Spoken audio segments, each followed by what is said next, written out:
A powerful voice from the heart of the previous papacy has just issued a public challenge to the current pope.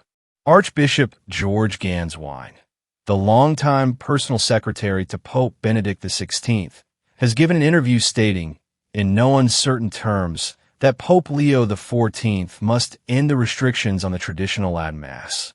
His argument is stark. It can't be that it was valid and valuable yesterday and then no longer valid tomorrow. So this is an unnatural situation. This isn't just another opinion. This is a high-ranking prelate, deeply associated with the architect of the last great liturgical peace, calling for a reversal of a major papal decree. For thoughtful Catholics watching, this raises profound questions. Is the Church's current liturgical path sustainable? What is true unity? And what would it take to achieve real peace? Let's break down Archbishop Ganswine's core arguments, which represent a significant strand of thought within the Church's hierarchy and among many of the faithful. First, he champions Pope Benedict XVI's Summorum Pontificum, 2007. This document declared the traditional Latin Mass, celebrated for centuries, had never been abrogated. It allowed for its widespread celebration, calling the old and new rites the dual use of one Roman rite. Ganswine calls this the right path that brought over a decade of pacification.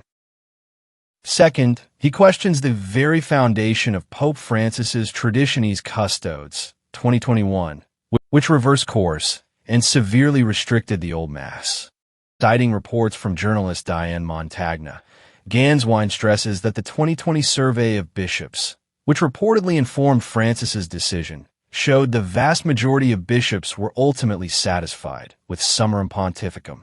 He openly says the rationale for the crackdown remains a mystery. His plea to Pope Leo is simple: restore the earlier law and return to a path of unity through generosity, not restriction.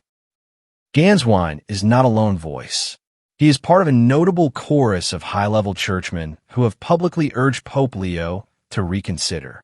This reveals that the issue is not a fringe concern, but a significant point of discussion at the highest levels. Cardinal Raymond Burke stated he has already spoken to Pope Leo about the persecution of the faithful attached to the Old Mass and hopes for a restoration of Benedict's vision.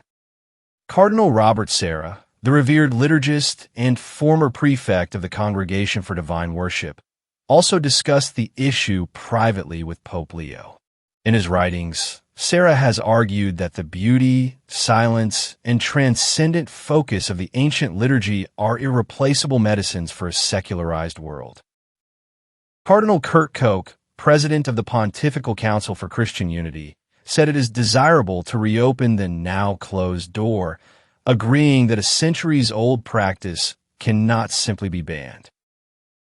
This collective stance from cardinals and archbishops isn't about nostalgia.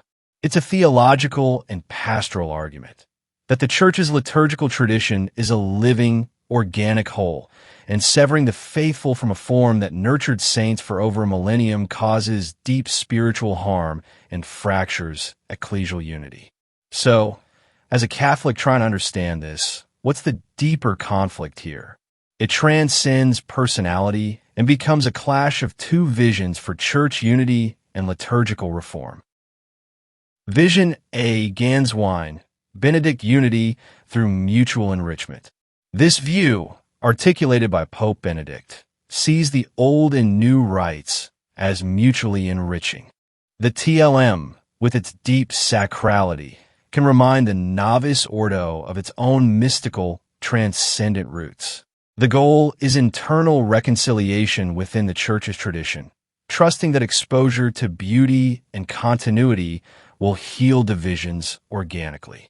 As theologian George Weigel has argued, Summorum Pontificum was part of a reform of the Reform, aiming to deepen the liturgical renewal of Vatican II by reconnecting it with its past. Vision B, Francis, Traditionis Custodes unity through common expression.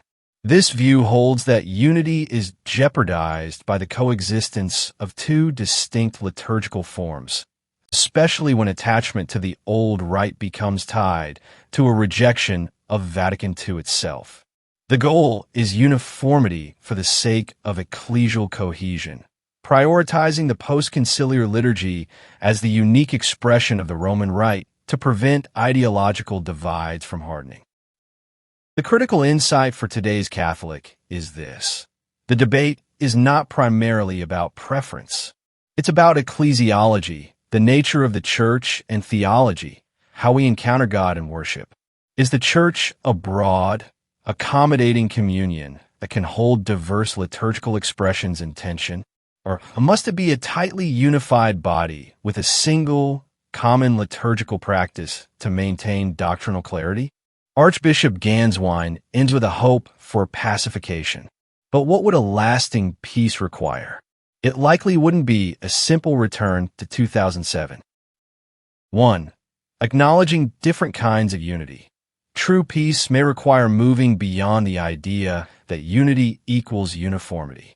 It might mean fostering a unity of faith and communion that can accommodate a legitimate diversity of liturgical expression, as Benedict suggested. 2. Addressing the real problem. Any genuine solution must address the underlying issue both sides see: the instrumentalization of the liturgy. For traditionalists, the new rite is often instrumentalized toward a spirit of casual human community. For supporters of the Reform, the old rite is instrumentalized as a banner for ideological opposition to the Council. Healing requires detaching the liturgy from these political battles. 3. The role of Pope Leo. Pope Leo's emerging pragmatic leniency, granting exemptions, allowing the St. Peter's Mass, suggests a via media. He may be seeking a de facto peace through generous application of the restrictive law rather than a dramatic de jure reversal. This creates stability, but perhaps not the full-throated reconciliation Ganswine seeks. The appeal from Archbishop Ganswine is a pivotal moment. It shows that the question of the traditional Latin Mass is not settled but simmering, with significant ecclesial weight behind calls for change. For the faithful, this invites us beyond partisanship to deeper questions. What is the liturgy for? How does it form us? And how does our Church heal its wounds while preserving its vast, rich heritage? What do you think? Is Archbishop Ganswine's call the path to peace or a step back? Can the two visions of unity ever be reconciled? Share your thoughtful perspectives in the comments below. If you value this kind of in-depth, respectful analysis of critical issues in the Church, please like, subscribe, and hit the notification bell. Thanks for watching. Pax Christi.